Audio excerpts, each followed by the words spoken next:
institutions from classroom learning to global impact. Engineering education aligned with the global goals. மாண்புமிகு முதலமைச்சர் அவர்கள்.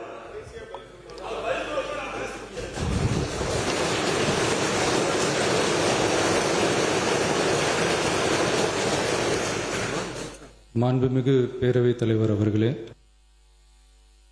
காவிரி விவகாரத்தில் எதிர்கட்சி சில விவரங்களை கேட்டிருக்கிறாங்க. காவிரி நமக்கு உயிர் ஆதாரம், நம்மளோட உணர்வு ரீதியான ஒன்று. அதனால் அதை வச்சு அரசியல் பண்ணுற எண்ணம் துளி கூட நம்ம அரசுக்கு இல்லை.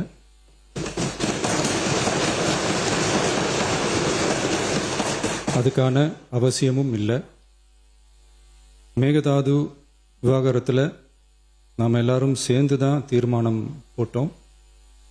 அதை நேர்முக கடிதமாக மாண்புமிகு பிரதமர் அவர்களுக்கும் அனுப்பி வச்சிருக்கிறோம். அதோடு நாம் அப்படியே இருந்துடல.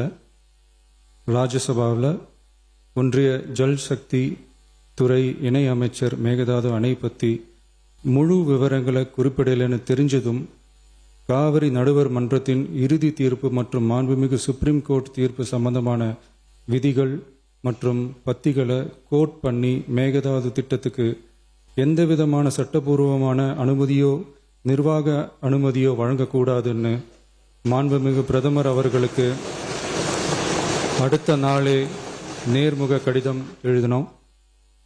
காவிரி நதிநீர் பங்கீட்லேயும் சரி, மேகதாது அணை கட்டுற முயற்சிகளை தடுக்கிறதுலையும் சரி, தமிழ்நாட்டோட உரிமையை நம்ம அரசு கொஞ்சம் கூட விட்டு தரவே தராது. அதுதான் நம்மளோட நிலைப்பாடும்.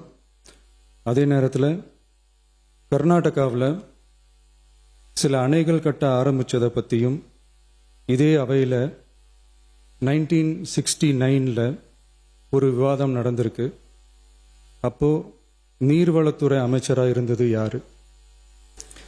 அப்போ அணை கட்ட விட்டது ஏன்னு கேட்டு அந்த மாதிரி சீப் பாலிடிக்ஸ்லாம் நான் பண்ண விரும்பலை.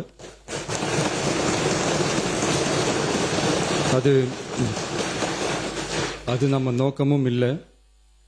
ஏன்னா காவிரி விவகாரத்தை ரொம்ப கவனமாக கையாளணும். எந்த கட்சி ஆளுகிறது, எந்த கட்சிக்கு பெருமை, யாருக்கு பெருமைன்னெலாம் பார்க்கக்கூடாது. இது தமிழக மக்களுடைய பிரச்சனை அப்படின்னு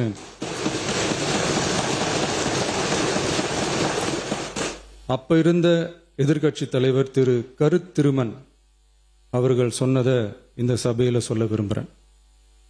காவிரி பிரச்சனையில் சம்பந்தப்பட்ட 2 மாநிலங்களும் ஒன்றிய அரசும் உட்கார்ந்து முடிவெடுக்கணும்னு 1969 இந்த சபையில் பேசியிருக்கிறாங்க. அதுக்கப்புறம் நிலைமை வேற மாதிரியெல்லாம் போயிடுச்சுன்னும் நம்ம எல்லாருக்குமே தெரிஞ்சது தான். சட்டப்படி இந்த பிரச்சனையை அணுகிறதுல நாம் உறுதியாக இருக்கிறோம், அதில் மாற்றமே இல்லை. இருந்தாலும் ஒரு அட்டெம்ப்ட் எடுத்து பார்க்கலாம்னு தோணுனது தான் அந்த பெங்களூர் விசிட். அப்படி ஒரு விசிட் பற்றி ஃபஸ்ட்டு யோசித்து கேட்டதும் நான் தான். நாம் பெங்களூர் போக நினச்சதை பற்றி பல ஒப்பீனியன்ஸ் வந்துச்சு. நாம் போக நினச்சதுக்கு காரணம், ஒருவேளை இந்த பிரச்சனை தீர்க்கறதுக்கான ஒரு பாசிட்டிவ் சைன் கிடைச்சா நல்லா இருக்குமேன்னு ஒரு எண்ணத்தில் தான்.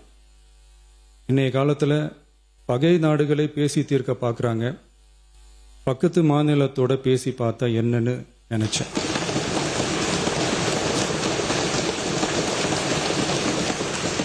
அதனால தான் அப்படி ஒரு அட்டெம்ப்ட் எடுக்க நான் ட்ரை பண்ணோம்.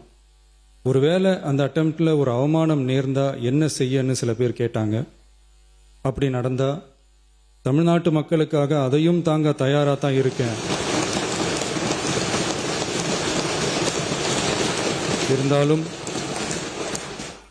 இருந்தாலும் நம்ம மேலே அன்பு காட்டின அத்தனை பேருக்கும் என்னோட நன்றிகள்.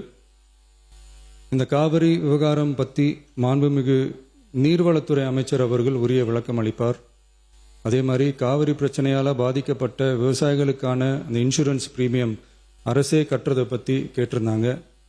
அதுக்கான விரிவான பதிலை மாண்புமிகு விவசாய அமைச்சர் அவர்கள் தருவார். அப்புறம் இந்த குறுவை சாகுபடிக்கு அந்த நிவாரண தொகுப்பு பற்றி எதிர்கட்சியிலேருந்து கேட்டிருந்தாங்க.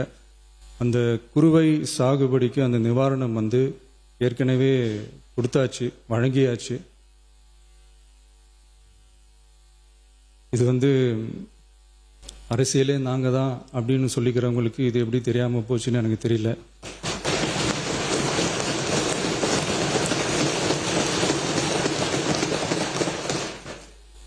முன்ன பின்ன பேப்பர் படிச்சிருந்தா நாட்டில் என்ன நடக்குதுன்னு தெரிஞ்சிருக்கும்.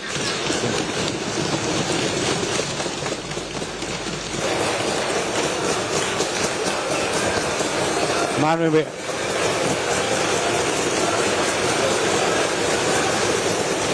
Saram institutions from classroom learning to global impact.